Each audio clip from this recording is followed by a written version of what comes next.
यात्रा निकाली है, इसके पीछे एक वजह ज़रूर है और वो है पहलगाम में जो आतंकी हमला हुआ है, ये कतई मानने वाली नहीं है। हम देशवासी, भारतवासी कभी भी स्वीकार नहीं करते और इस तरह की घटना पहले भी जो हुई है उसकी भी हम निंदा करते हैं। फिलहाल जो हुई है इसकी भी हम निंदा करते हैं। हम कभी भी पाकिस्तान को ये मौका नहीं देने वाले कि तुम भोंको और हम चुप रहे। हम हर हाल में उनके हिसाब से जवाब देंगे, देते रहे हैं और आगे भी देते रहेंगे। पाकिस्तान मुर्दाबाद, मुर्दाबाद, मुर्दाबाद। पाकिस्तान होशियार, होशियार, होशियार। इंडियन आर्मी जिंदाबाद, जिंदाबाद, जिंदाबाद। इंडियन आर्मी जिंदाबाद, जिंदाबाद, जिंदाबाद। हमारा जो मकसूद है कि सारा देशवासी इंडियन आर्मी को सपोर्ट करे और हम कर भी रहे, पहले भी करते रहे और आगे भी करते रहेंगे। इंडियन आर्मी हर हद तक आगे जाए, पूरा देशवासी इंडियन आर्मी के साथ है और आगे भी रहेंगे। और पाकिस्तान को हम होशियार कर देना चाहते हैं कि तुम्हारे नापाक इरादों को हम बखूबी समझते हैं और उसके अंजाम के लिए भी तुम हर वक्त तैयार रहना। हम जो है तुमको मुंह तोड़ जवाब हर हालत में देते रहेंगे।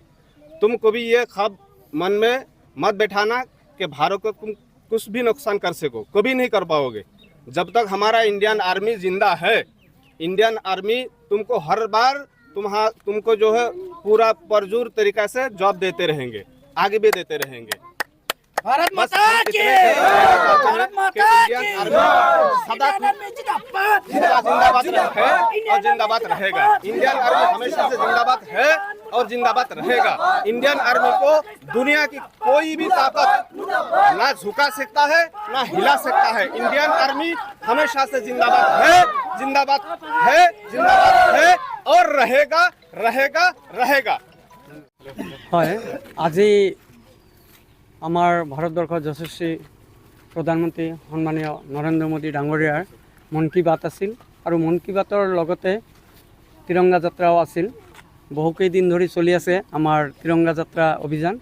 আজি মন কী বাতৰ পিছত টাপাট্টাৰী মণ্ডলৰ অন্তৰ্গত বুথ নম্বৰ 156 আৰু 155 এই দুটা বুথ মিলি তিৰংগা যাত্ৰা ওলোৱা হৈছে। আমাৰ ভাৰতীয় সৈনিকসকলৰ মনোবল আৰু উৎসাহ দিয়াৰ কাৰণে লগতে আমাৰ যশস্বী প্ৰধানমন্ত্ৰী নৰেন্দ্ৰ মোদী ডাঙৰীয়াক হাত মজবুত কৰাৰ কাৰণে আমি গোটেই জাতি ধৰ্ম নিৰ্বিশেষে সকলোৱে এটা তিৰংগাৰ তলত থাকি আমি সন্মানীয় প্ৰধানমন্ত্ৰী ডাঙৰীয়াক আৰু ভাৰতীয় সৈনিকৰ মনোবল যাতে অটুট থাকে সেইকাৰণে আমি আজি তেওঁলোকক সম্বোধন জনাই আমি তিৰংগা যাত্ৰা ওলাইছোঁ।